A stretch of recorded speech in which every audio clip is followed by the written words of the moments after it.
Magandang umaga po mga Igan at patuloy pa rin po ang pahalik sa Poong Nazareno sa Quirino Grandstand ngayong bisperas ng pista. Nililinis na rin ng MMDA ang lugar para sa milyong-milyong debotong inaasahang dadagsa roon bukas. At narito ang report ng ating kasamang si Rhea Santos. Rhea!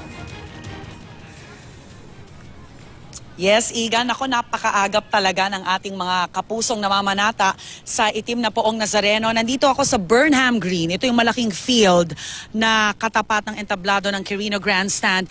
At kagabi pa lang, marami na pong mga kapuso natin ang naglatag ng kanilang mga hihigan at mga tents para naman maaga pa lang ay makapwesto na sila at hindi na mahirapan sa pagpunta nila dito sa Quirino Grandstand bukas, kung saan alam naman natin na milyong-milyong katao, milyong deboto ang talagang pumupunta dito para mamanata.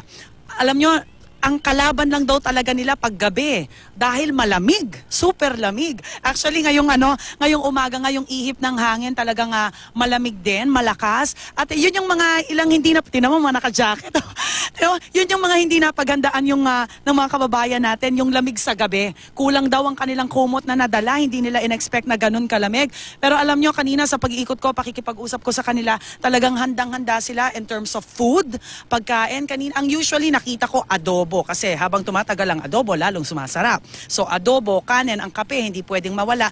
Usually daw ay bumibili na lamang sila ng mainit na tubig sa mga vendors dito. Ang tinapay, syempre, biskwit, yung mga mabilis na panggutom, no? Yun talaga yung mga binabaon nila dito.